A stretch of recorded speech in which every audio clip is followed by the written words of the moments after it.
Dans les structures sanitaires visitées, les affiches sur les services gratuits attirent le regard. C'est le cas du centre médical communal de Ratoma. Sur le tableau de tarification des consultations, les services payants et gratuits sont bien mentionnés. La vaccination des enfants de 0 à 5 ans et des femmes enceintes est entièrement rendue gratuite. Une gratuité dont bénéficie cette mère de famille depuis plusieurs années. À chaque fois que je suis venue ici, ça fait plus de 10 ans que je viens au centre de santé là, parce que j'ai des grands enfants. J'ai toujours été bien reçu, je n'ai payé aucun franc. En plus de la vaccination, la planification familiale, la nutrition, la consultation prénatale, la prise en charge du VIH-Sida et la tuberculose font partie aussi de la politique de gratuité. Médecins et patients sont informés sur cette politique grâce aux stratégies de communication de proximité menées par les responsables du centre médical communal. Nous, chaque matin, on a organisé, au lieu que le ministère ne vienne surprendre des gens qui ont demandé de l'argent, nous-mêmes, les autorités, nous mettons la pression. Soit c'est la sage-femme maîtresse, soit c'est moi-même. Nous passons dans les salles, demander est-ce que tu as payé quelque chose? Est-ce que tu as été informé de la gratuité?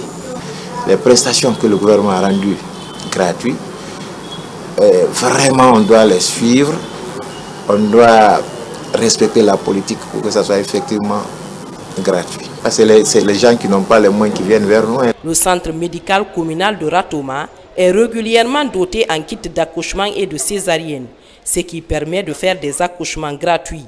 À la pharmacie de la structure sanitaire, les kits sont disponibles et leur livraison est soumise à des règles. Une fois qu'il y a un cas en maternité là-bas, qu'on doit césariser, le médecin vient avec l'accompagnant du patient, il vient avec le bon. Quand il vient avec le bon, on lui donne un kit césarienne. Voilà, c'est gratuit. Les femmes qui accouchent dans la voie normale, dans la voie basse, ça c'est kit d'accouchement. Ça aussi c'est gratuit, on donne ça. Et les femmes là qui ont besoin de sérum salé là-bas pendant l'accouchement, ça aussi c'est gratuit. Ça aussi c'est à travers un bon. Dès qu'il y a pré-rupture, on lance la commande, on appelle. On informe l'autorité compétente de la pharmacie pour nous ravitailler. Il y a parfois des éléments qui manquent. Vous pouvez trouver des kits qui sont démembrés. Tu peux trouver dans un kit, le nombre de fils n'est pas effectif. Et vous cherchez à l'hôpital, si vous ne trouvez pas, voilà, vous pouvez prescrire. Il y a des pathologies aussi, vous trouvez que la femme est hypertendue et que les molécules qu'il faut pour cela ne sont pas prévues dans les kits. Là, nous prescrivons. Vous pouvez trouver que c'est une sonde, la poche commandée n'est pas sur le kit, poche à urine quoi, n'est pas dans le kit, c'est pas dans la pharmacie. Donc nous prescrivons ces éléments, le cathéter, des trucs simples qui manquent parfois.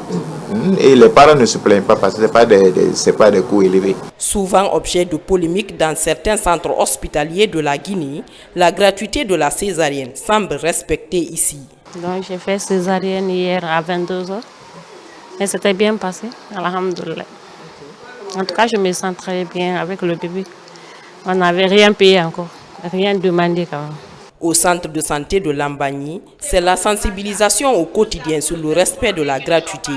Les jours de grande affluence sont ciblés pour passer le message dans les différentes langues locales. Les 85% de nos services sont gratuits. Et chaque fois que moi je trouve aussi qu'il y a vraiment du monde et que j'ai le temps, je viens sensibiliser la population. Parce que malgré qu'on a écrit partout, on a mis, il y en a qui ne sont pas lettrés. Et même ceux qui sont lettrés, le Guinéen n'aime pas lire. Les gens vont venir sans prêter attention.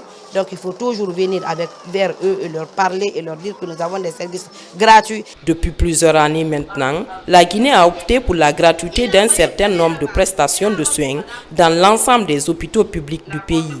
Cependant, la mesure souffre d'un non-respect par endroit. Il y a toujours des agents qui souhaitent que les patientes payent quelque chose. Ces derniers temps, nous avons appréhendé pas mal d'argent dans ce sens. En tant que directeur régional de la santé, j'ai mis des cellules de veille entre les services de maternité et la pharmacie pour retracer, n'est-ce pas, l'itinéraire de ces kits-là. Et je me rends compte par endroits que le nombre de kits sortis, n'est-ce pas, à la pharmacie est supérieur au nombre d'accouchements de CPN et de césariennes enregistrés dans les services de maternité. Ce mécanisme de contrôle, c'est ce qui me permet de voir ça. Ça veut dire tout simplement qu'il y a des kits qui sont utilisés autrement. Alors, on s'est mis à rechercher. C'est vrai qu'on a trouvé que certains kits étaient nettement utilisés pour envoyer dans les cliniques privées. Et ces cliniques-là, ceux qui se sont livrés à ce genre de comportement ont été arrêtés et traduits devant les juridictions compétentes. La politique de gratuité, notamment de suivi de la grossesse jusqu'à l'accouchement, est l'une des mesures de réduction des décès maternels dans le pays. La gratuité devient pour nous une arme pour améliorer l'accès aux soins de santé, mais aussi pour améliorer la qualité des soins maternels, mais aussi néonatals dans toutes les structures. Il n'y a pas que le volet maternité. Il y a aussi, comme vous l'avez dit, le PALU. Nous avons des intrants qui sont dans les structures sanitaires à base d'artéméthène et de lumefantrine qui sont donnés gratuitement. L'application correcte de la politique de gratuité dans les centres hospitaliers publics du pays devrait permettre à la Guinée d'atteindre la couverture santé universelle tant souhaitée.